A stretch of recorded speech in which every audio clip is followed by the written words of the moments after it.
Hello నమస్తే welcome to my channel మెకానియన్.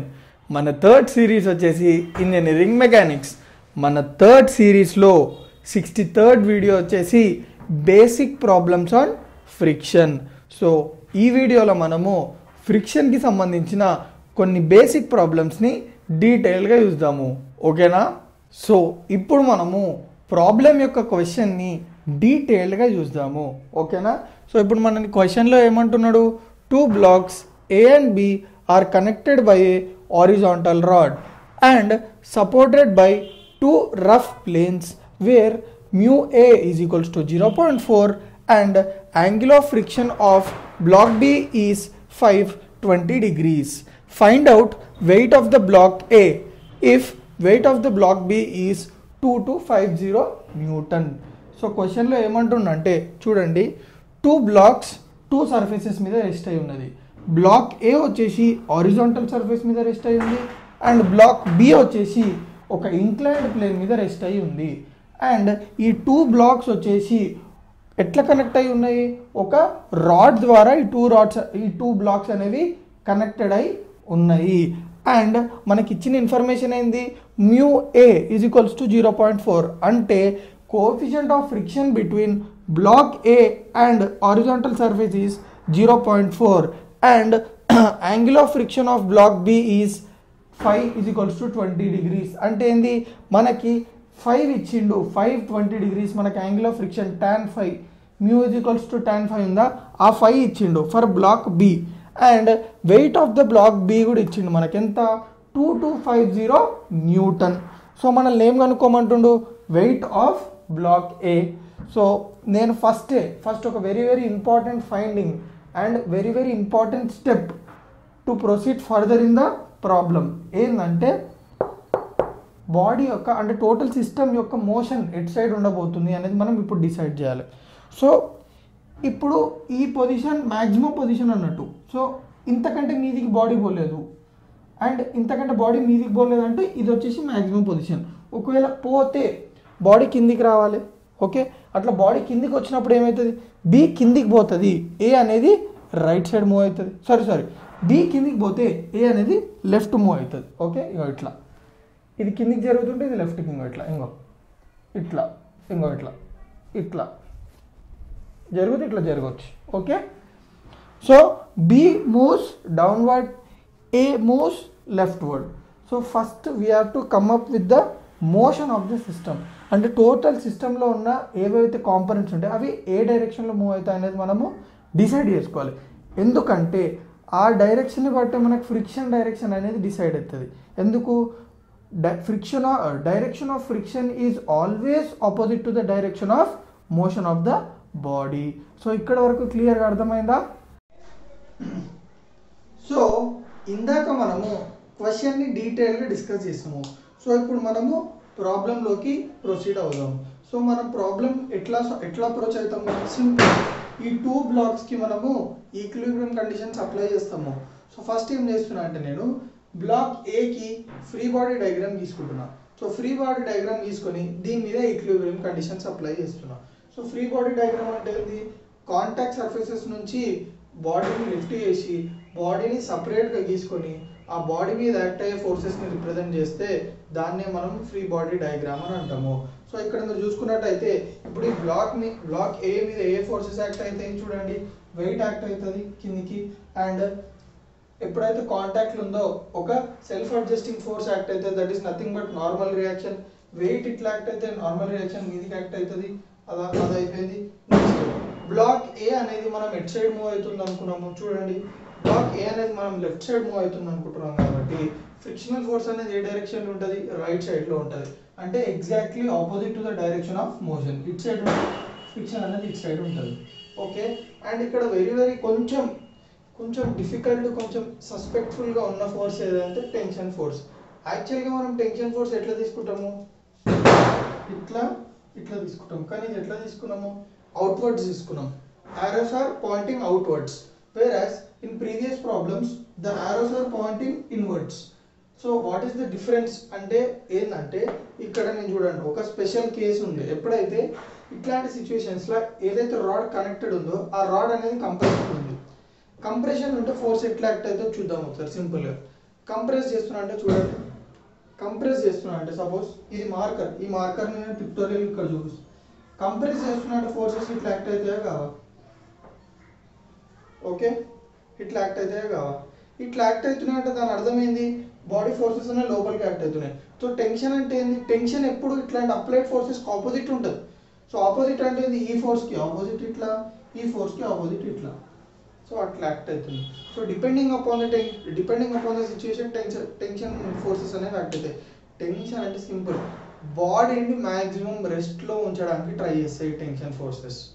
Okay, suppose ఇట్లా act అవుతుంది అనుకో, సపోజ్ ఈ చేతి ఇట్లుంది, ఇట్లా నేను ప్రెస్ చేస్తున్నాను అనుకో, ఆపోజిట్ సైడ్ నుంచి టెన్షన్ ఫోర్సెస్ యాక్ట్ అవుతాయి ఈ ఫోర్స్ని స్టెబిలైజ్ చేయడానికి, న్యూట్రల్ చేయడానికి. అర్థమైందా?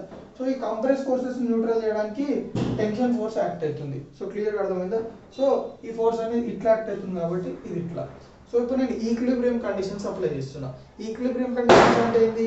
Sigma FX is equals to 0, sigma FY is equals to 0. So sigma FX is equals to 0 అంటే algebraic sum of all the forces acting along X direction. So X డైరెక్షన్లో ఏ forces act అవుతున్నాయి? F అనేది positive X డైరెక్షన్లో act అవుతుంది కాబట్టి plus F, and T అనేది tension force అనేది నెగటివ్ డైరెక్షన్ యాక్ట్ అవుతుంది కాబట్టి minus T. So is equals to 0. ఈ టీ నాట్ పంపిస్తే ఎఫ్ ఈక్వల్స్ టు టీ. సిమిలర్గా sigma FY is equals to 0. So sigma FY అంటే ఏంది? Algebraic sum of all the forces acting along Y direction. So Y direction ఏ forces act అవుతున్నాయి చూడండి. N అనేది towards positive Y direction అందుకే plus N, W అనేది towards negative Y direction అందుకే minus W is equals to 0. So W అటు పంపిస్తే ఎన్ is equals to W. దీని తర్వాత నేను ఏం చేస్తున్నా అంటే ఒక స్పెషల్ ఫార్ములా వాడుతున్నా. ఆ ఫార్ములా వచ్చేసి ఏంది? F is equals to mu N. So F is equals to mu N. N అటు సైడ్ పంపిస్తే ఏమవుతుంది? ఇంటూ కాస్త డివిజన్ అవుతుంది. So F by N is equals to mu. So F ప్లస్లో ఎన్ ప్లస్లో నేను ఏం సబ్స్టిట్యూట్ చేస్తా? నాకు వచ్చిన ఈక్వేషన్ 1 ఈక్వేషన్ 2లో నుంచి ఎఫ్ ప్లస్లో టీ సబ్స్టిట్యూట్ చేస్తా, ఎన్ ప్లస్లో డబ్ల్యూ సబ్స్టిట్యూట్ చేస్తా. Therefore T by W is equals to mu. As we know, mu coefficient of friction between block A and horizontal surface is 0.4. So mu plus లో 0.4 పెట్టుకున్నా. So W at పంపిస్తే ఏమవుతుంది? Into అవుతుంది. Therefore T is equals to 0.4 into W. So ఇక్కడ వరకు క్లియర్గా అర్థమైందా? So ఇందాక మనము బాడీకి యాక్సెస్ ఎట్లా తీసుకోవచ్చు అనేది చూసినాము. సో నెక్స్ట్ మనం ఏం చేస్తామంటే బాడీకి ఇప్పుడు ఈ బాడీ ఉందా, ఐ మీన్ ఈ పార్ట్ ఉందా, ఈ పార్ట్ని నేను గీసుకున్నా, ఓన్లీ హాఫ్ పార్ట్. ఓకే, ఈ హాఫ్ పార్ట్ ఎందుకు గీసుకున్నానో మీకు తర్వాత అర్థమవుతుంది. ఇప్పుడు నేను ఏ యాక్సిస్ తీసుకున్నా? The axis which is not along the body. ఎందుకంటే చూడండి, ఈ ఎక్స్ యాక్సిస్ అనేది ఈ ఇంక్లైన్ ప్లేన్ తోటి ఇంటర్సెక్ట్ అవుతుందంటే it is not along the body. The axis is not along the body. ఇప్పుడు నేను ఏం చేస్తున్నా అంటే చూడండి, నార్మల్ రియాక్షన్ ఎట్లా యాక్ట్ అవుతుంది? It is always perpendicular are normal to the surface. అంటే ఇప్పుడు ఈ సర్ఫేస్కి నార్మల్ రియాక్షన్ ఎంత యాంగిల్ మేక్ చేస్తుంది? 90. సో నేను ఏం చేస్తున్నా అంటే దీన్ని వెనకాలకి ఎక్స్టెండ్ చేసుకొని ఈ హారిజాంటల్ ప్లేన్కి కనెక్ట్ చేసిన, ఈ హారిజాంటల్ ప్లేన్కి కనెక్ట్ చేసిన. ఇప్పుడు నేను ఏంటంటే ఈ యాంగిల్ కనుక్కోబోతున్నా. ఓకే, ఎట్లా కనుక్కుంటా? Sum of all the angles in triangle is 180 degrees. So ఇది 60 అయితే ఇది ఎంత అవుతుంది? 90. 90 + 60 ఎంత? 150. సో 150కి ఎంత యాడ్ చేస్తే మనకు 180 వస్తుంది? 30 degrees. So 30 degrees it is making with the horizontal plane. అయితే మీరు చూసుకున్నట్టయితే ఇప్పుడు ఇక్కడ 30 degrees మేక్ చేస్తుంది అంటే ఈ యాక్సిస్లో కూడా, ఈ కోఆర్డినేట్ యాక్సిస్ మీద కూడా ఎక్స్ యాక్సిస్ దగ్గర 30 degrees మేక్ చేస్తుంది. ఎందుకంటే క్లియర్గా చూడండి, ఇది వచ్చేసి హారిజాంటల్ ప్లేన్, ఇది వచ్చేసి ఎక్స్ యాక్సిస్. రెండు ప్యారలల్ ఉన్నాయా లేదా? రెండు ప్యారలల్ ఉంటే, ఇప్పుడు రెండు ప్యారలల్ ఉంటాయి చూడండి, ఇక్కడ రెండు ప్యారలల్ ఉంటే చూడండి, ఒకటే లైన్ గీస్తున్నా, ఇక్కడ ఎంత అయితే యాంగిల్ మేక్ చేస్తుందో ఇక్కడ కూడా అంతే యాంగిల్ మేక్ చేస్తుంది. ఓకే, ఇక్కడ టీటా ఉంటే ఇక్కడ కూడా టీటానే ఉంటుంది. అర్థమైందా? సో ఇవి ప్యారలల్ కాబట్టి ఈ లైన్ దీనికి ఎంత యాంగిల్ మేక్ చేస్తుందో ఈ లైన్ అదే అంతే యాంగిల్ మేక్ చేస్తుంది. ఓకేనా? ఆ కాన్సెప్ట్ నేను ఇక్కడ అప్లై చేసిన. సో ఇక్కడ 30 అయితే with X axis also it is making an angle 30 degrees. అది అర్థమైంది. Next very very important, body ఎటు వస్తుంది? కిందికి వస్తుంది. కిందికి వస్తుందంటే ఫ్రిక్షన్ ఎట్లా యాక్ట్ అవుతుంది? మీదికి యాక్ట్ అవుతుంది. అవునా కాదా? ఇప్పుడు బాడీ ఇట్లా కిందికి వస్తుందంటే, మోషన్ ఇట్లా కిందికి ఉందంటే ఫ్రిక్షన్ మీదికి ఉంటుందా ఉండదా? సో ఈ ఫ్రిక్షన్ కూడా మీరు చూసుకున్నట్టయితే ఈ యాక్సిస్కి ఈ ఫ్రిక్షన్ కూడా యాంగిల్ మేక్ చేస్తుంది. ఎంత యాంగిల్ అంటే చూడండి 60 degrees కదా. సో దీన్ని ఎక్స్టెండ్ చేసుకుంటే దీని మధ్యలో యాంగిల్ ఎంత ఉంది 60. So frictional force is making an angle 60 degrees with x axis. Normal reaction is making an angle 30 degrees with the x axis in negative direction. Okay, in the negative x axis direction. Okay, ఇప్పుడు free body diagram చూడండి. ఇప్పుడు మీకు clarity వచ్చేస్తుంది. చూడండి n అనేది ఎట్లా act అవుతుంది, ఈ డైరెక్షన్లో యాక్ట్ అవుతుంది. సారీ, n అనేది ఈ డైరెక్షన్లో యాక్ట్ అవుతుంది. సో నేను లా ఆఫ్ ట్రాన్స్మిసిబిలిటీ అప్లై చేసి ఈ డైరెక్షన్లో అప్లై చేసిన. సో నెక్స్ట్ ఫ్రిక్షనల్ ఫోర్స్ అనేది వచ్చి ఈ డైరెక్షన్లో యాక్ట్ అవుతుంది కాబట్టి ఈ డైరెక్షన్లో it is making an angle 60 degrees. And weight of the body. Okay, and ఇంకోటి వెరీ వెరీ వెరీ ఇంపార్టెంట్ ఏంటంటే టెన్షన్ ఏ డైరెక్షన్లో యాక్ట్ అవుతుంది, ఈ డైరెక్షన్లో అంటే ఈ డైరెక్షన్లో కదా. So according to law of transmissibility నేను ఈ డైరెక్షన్లో యాక్ట్ అయ్యేది ఈ డైరెక్షన్లో చూపించుకోవచ్చా లేదా, ఈ డైరెక్షన్లో రిప్లేస్ చేసుకోవచ్చా లేదా. సో లా ఆఫ్ ట్రాన్స్మిసిబిలిటీ అంటే సింపుల్. ఒక రిజిడ్ బాడీ ఉందా, ఒక రిజిడ్ బాడీ మీద ఒక ఫోర్స్ యాక్ట్ అవుతుంది అనుకుందాం. ఇప్పుడు ఈ ఫోర్స్ని నేను ఇంకో ఫోర్స్ తోటి రిప్లేస్ చేయాలనుకుంటున్నా. ఎట్లా రిప్లేస్ చేస్తామంటే ఫస్ట్ ఈ ఫోర్స్ ఉందా, ఈ ఫోర్స్ యొక్క లైన్ ఆఫ్ యాక్షన్ డైరెక్షన్ గీసేసుకున్నా అంటే ఈ ఫోర్స్ ఏ డైరెక్షన్లో యాక్ట్ అవుతుందో దాని యొక్క ఎక్స్టెన్షన్. ఓకే, ఇప్పుడు అదే డైరెక్షన్లో నువ్వు ఏదైతే కొత్త ఫోర్స్ గీయాలనుకుంటున్నావు అదే డైరెక్షన్లో గీయాలి, ఈ డైరెక్షన్లోనే గీయాలి. వేరే ఏ డైరెక్షన్లో ఈ ఫోర్స్ని రిప్లేస్ చేయలేవు ఇంకో ఫోర్స్ తోటి. సో ఇప్పుడు ఈ ఫోర్స్ మ్యాగ్నిట్యూడ్ ఎంత ఉందో, సపోజ్ ఈ ఫోర్స్ వచ్చేసి ఎఫ్ అనుకుందాం, ఈ ఫోర్స్ మ్యాగ్నిట్యూడ్ కూడా ఎఫ్ ఉండాలి. ఓకే, సో ఇప్పుడు నువ్వు రిప్లేస్ చేసేసినావు కదా, ఈ ఫోర్స్ తీసేసేయాలి. సో ఈ ఫోర్స్ నేను ఇంకో ఫోర్స్ తోటి రిప్లేస్ ఎట్లా చేయాలి, దాని లైన్ ఆఫ్ యాక్షన్లో యాక్ట్ కావాలి, ప్లస్ రిప్లేస్ చేసిన ఫోర్స్కి మ్యాగ్నిట్యూడ్ ఎంత ఉందో ఆ కొత్త ఫోర్స్కి కూడా అంతే ఉండాలి. సో సింపుల్ అదే లా. ఇప్పుడు ఇక్కడ ఎన్ యాక్ట్ అవుతుంది అనుకో, అదే లైన్ ఆఫ్ యాక్షన్ ఆఫ్ ఫోర్స్లా నేను ఎన్ని ఈ డైరెక్షన్లో యాక్ట్ చేసిన. ఓకే, క్లియర్గా అర్థమైందా. అండ్ టీ కూడా అంతే, టీ ఇట్లా యాక్ట్ అవుతుంది, అదే డైరెక్షన్లో నేను టీని ఇటు సైడ్ రిప్లేస్ చేసేసిన. So T WNF. So first నేను ఏం చేసిన అంటే since F is making an angle 60 degrees with x axis, N is making an angle 30 degrees with x axis, నేను ఆ రెండింటికి కాంపోనెంట్స్ రిజాల్వ్ చేసిన. F cos 30, F sine 60, N cos 30, N sine 30. Okay, ఇప్పుడు నేను ఈక్విలిబ్రియం కండిషన్స్ అప్లై చేస్తున్నా. చూడండి equilibrium conditions, sigma FX is equals to 0. Sigma FX is equal to 0 అంటే algebraic sum of all the forces acting along X direction. So ఇక్కడ మీరు చూసుకున్నట్టయితే X డైరెక్షన్లో ఏ ఫోర్సెస్ యాక్ట్ అవుతున్నాయి కరెక్ట్ చూడండి, F cos 60. So since it is acting along positive X axis, ఇది plus F cos 60 plus T కూడా చూడండి, టీ ఎక్కడ యాక్ట్ అవుతుంది plus positive X axis, so plus T. And N cos 30 వచ్చేసి negative X axis కాబట్టి minus ఎన్ cos 30 ఇది equals to 0. So tea ఇక్కడనే ఉంచుకొని మిగతా 1 నాట్ పంపిస్తే ఏమవుతుంది, N cos 30 minus F cos 60. Next sigma FY is equals to 0. So sigma FY అంటే ఏంది, algebraic sum of all the forces acting along Y direction ఇది equals to 0.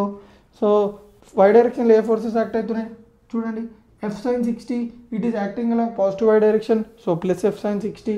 Next n sin 30 it is acting along positive y direction, so plus n sin 30. And w is acting along negative y direction, so minus w is equals to 0.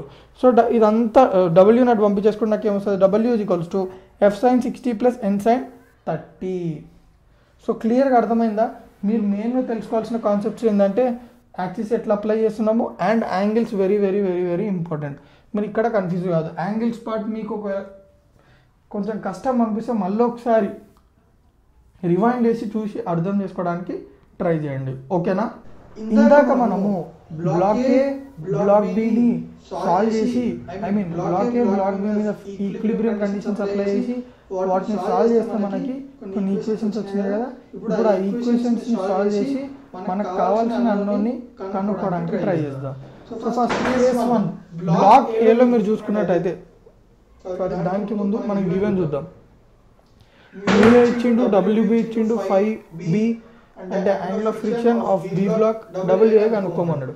మనం case 1 block equilibrium conditions apply చేసినప్పుడు వచ్చిన equations ఏంటివి, frictional force ఇది tension, normal reaction ఇది equals to weight of the body.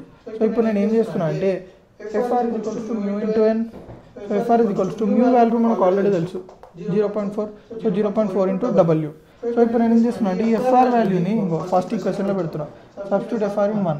So FR ఎంత వచ్చింది 0.4 into W. So 0.4 into W is equals to T. ఓకేనా, ఇది అర్థమైందా? నెక్స్ట్ మనం కేసు ఇంక్లైన్డ్ బ్లాక్ మీద మనము ఈక్విలిబ్రియం కండిషన్స్ అప్లై చేసి సాల్వ్ చేస్తే మనకి ఏమేమి వచ్చినాయి? T is equals to f/30 minus f/60. నేను దీన్ని ఏం చేస్తున్నా అంటే చూడండి, ఫస్ట్ నేను ఫ్రిక్షన్ ఫార్ములా రాసుకున్నా. f is equals to mu B into N.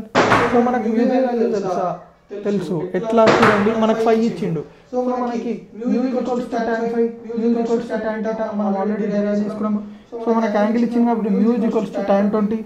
So f is equals to tan phi into N. Mu ప్లేస్లో tan phi పెట్టుకున్నా. So tan phi into N. f is equals to 5 మనకు already తెలుసు 20. So tan 20 into N. So ఇక్కడ మనం ఏం చేస్తామంటే ఈ ఈక్వేషన్లో F ఎక్కడైతుందో అక్కడ tan 20 ఇంటూ ఎన్ అనేది సబ్స్టిట్యూట్ చేస్తాము. So T is equals to n cos 30 minus N. ఎంత వచ్చింది ఎఫ్ ప్లేస్లో? n tan 20. n tan 20 into cos 60. That is equation 4. తర్వాత ఏంది, మనం ఇంకొక ఈక్వేషన్ వచ్చింది మనకి ఈక్విలిబ్రియం కండిషన్స్ అప్లై చేసినప్పుడు. అది ఏంటంటే WB is equals to f sin 60 plus n sin 30. So ఇక్కడ మీరు చూసుకున్నట్టయితే ఇక్కడ ఎఫ్ ఉందా, మళ్ళీ ఈ ఈక్వేషన్లో ఈ ఎఫ్ ప్లేస్లో కూడా tan 20 ఇంటూ ఎల్ పెట్టుకుంటున్నాం. And weight of the block B ఎంత మనకి 2250. So 2250 is equals to F ప్లేస్లో n tan 20 ఇంటూ sin 60 plus n sin 30. 2250 is equals to n common తీస్తే మనకి ఏమొస్తుంది చూడండి, ఇందులో ఉంది. సో n కామన్ తీస్తే tan 20 sin 60 plus sin 30. So ఇప్పుడు నేను ఏం చేస్తున్నా, ఈ 2250 ఇక్కడ ఉంచుకొని ఈ టోటల్ వాల్యూ ఏదైతుందో tan 20 sin 60 ప్లస్ sin 30 అది కిందకి పంపించేసుకుంటున్నాం. సో రెండింటిలో సాల్వ్ చేస్తే మనకి ఎన్ వాల్యూ ఎంత వచ్చింది 2760.033. అయితే మీరు చూసుకున్నట్టయితే అదే ఎన్ వాల్యూ నేను ఇంకో ఇక్కడ చూడండి, ఈక్వేషన్ 4లో ఎన్ని ఎక్కడ ఉందో అక్కడ సబ్స్టిట్యూట్ చేసేయండి. మనకి టీ వాల్యూ ఎంత వచ్చింది 1888.176. ఇది 6 అనుకోండి. ఇక్కడ మీరు చూసుకున్నట్టయితే ఈటీ రెండు సేమ్ కదా. సో నేను ఏం చేయొచ్చు, ఈక్వేట్ 5 and 6 అంటే 5 ఏముంది 0.4 into W is equals to 1888.176. కరెక్టా కదా? So W is equals to 1888.176 by 0.4. దాన్ని సాల్వ్ చేస్తే మనకి ఎంత వచ్చింది, డబ్ల్యూ ఈజ్ ఈక్వల్స్ టు 4720.